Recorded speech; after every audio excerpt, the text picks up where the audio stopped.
Ladies and gentlemen, it's a very great honour, I think, for us all that Ambassador Jurasko of Ukraine has managed to slip away from the duties she has at the embassy and come and read a poem for us, and we're really delighted about that. She's going to read Lake Isle of Inish Free. Ambassador Jurasko. Good morning. Thank you so much for inviting me. It is an honor to be here today and to read a poem.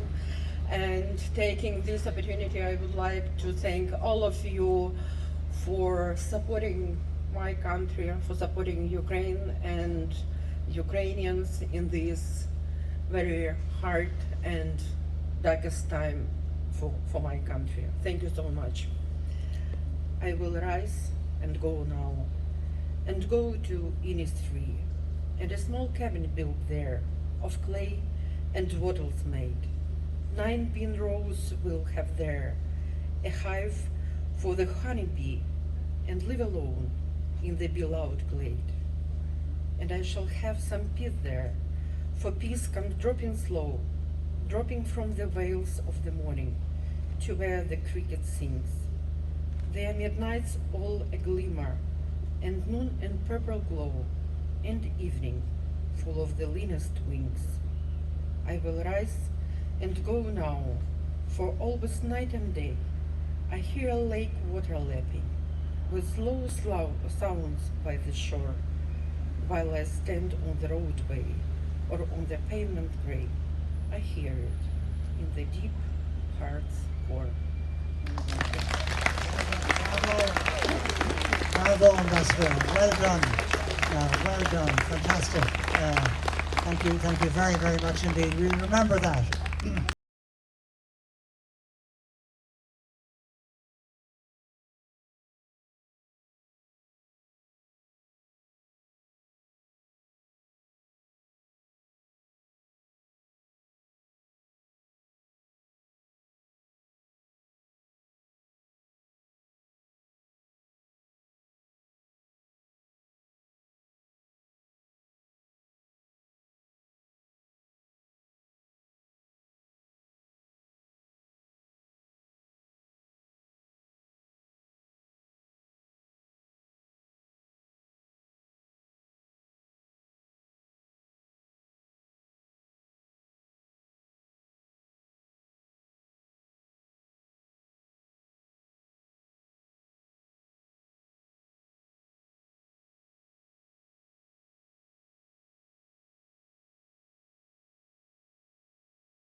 Master John. Morning, and okay. Thank you so much. Good morning. Thank you so much for inviting me. It is an honor to be here today and to read a poem.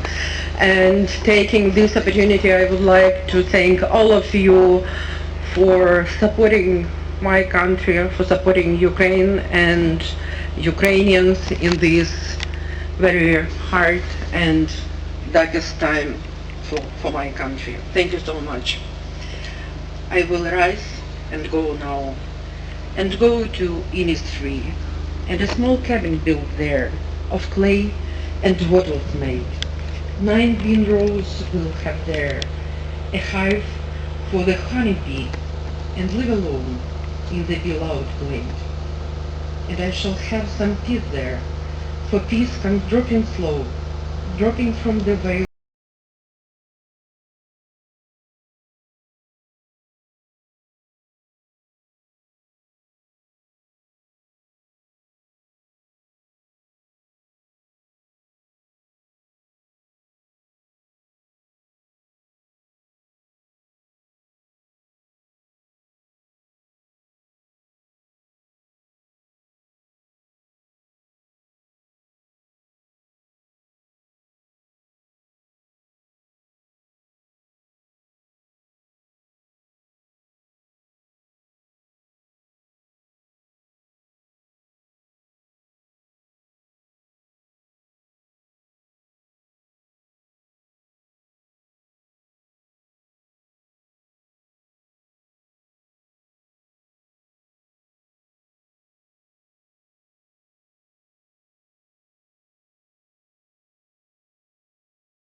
payment rate. I hear it in the deep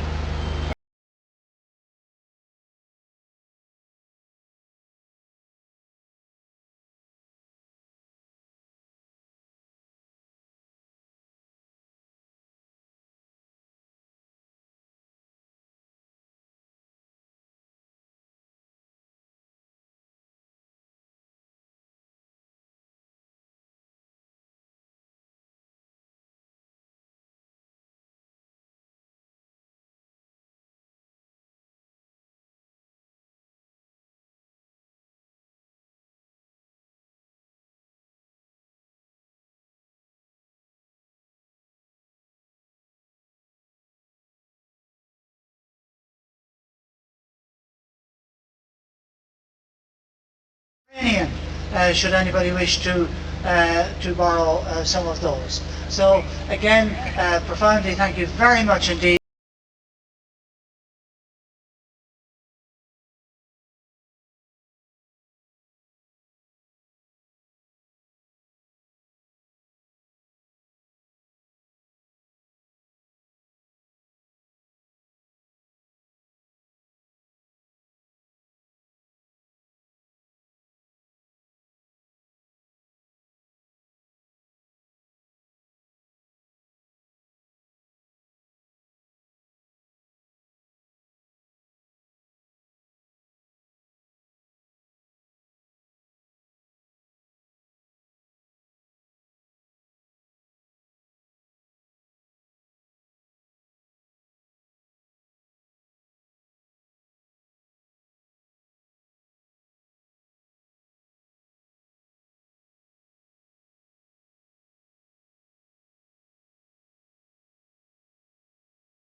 Friend and confidant Lady Augusta Gregory lived. So for £35 he purchased Thur Lee, and it had been on the Gregory estate, but the land had been divided and it now belonged, before he bought it, to a farmer and his wife. And it was an old Burgo castle and attached to the cottage where the couple lived.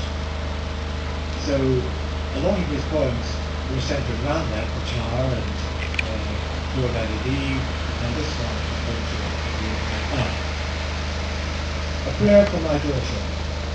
Once more the storm is howling, and half-built under this cloudy hood, and covers my child sleeping. There is no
haystack and roof-leveling winds, red on the Atlantic, can be stayed.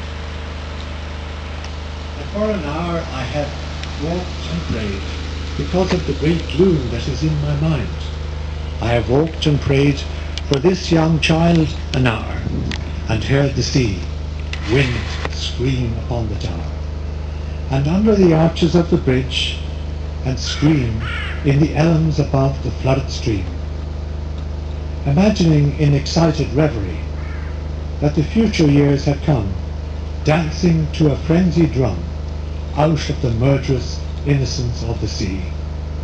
And also, as a postscript, he had said, to be carved on a stone at Thurbalillee, I, the poet William Yeats, with old mill boards and sea-green slates, and smithy worked from the Gort Forge, restored this tower for my wife George. And may these characters remain when all is ruined once again. Well done, John. Thank you very much indeed. And now we'll have the scholars with Eleanor Collier. Eleanor, please. Thank you. Thank you. Yes. This one's for Tony Jordan, and I chose something slightly irreverent. The scholars. Bald heads forgetful of their sins, old, learned, respectable bald heads, edit and annotate the lines that young men, tossing on their beds, rhymed out in love's despair to flatter beauty's ignorant ear. All shuffle there, all cough in ink, all wear the carpet with their shoes, all think what other people think. All know the man their neighbour knows. Lord, what would they say? Did their Catholic's walk that way?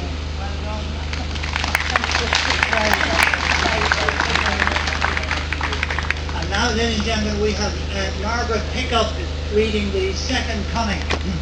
Now, in my humble opinion, The Second Coming is one of Yeats' greatest poems. It's about a threat, it's about the threat that recurs from generation to generation, and it's very, very often quoted. Margaret. Yes. So Yeats wrote this poem in 1919, and this was a time of great turbulence. The First World War wasn't long over. The Spanish flu epidemic was raging, and Yeats' husband and wife both caught the flu, but luckily survived. Here in Ireland, the war of independence had just started, and Yeats was doubting whether Christian values would help mankind endure. Humanity did endure, as we did endure the dreadful COVID epidemic that unfortunately wiped away so many. And also, hopefully, Ukraine will endure through the terrible war that it is enduring. So, the second point. Turning and turning in the widening car, the falcon cannot hear the falconer. Things fall apart, the centre cannot hold. Mere anarchy is loosed upon the world. The blood-dimmed tide is loosed, and everywhere the ceremony of innocence is drowned. The best lack all conviction, while the worst are full of passionate intensity. Surely some revelation is at hand. Surely the second coming is at hand.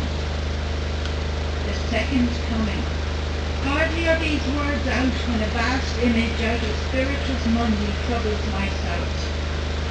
A waste of desert sand, a shape of lime body on the head of a man.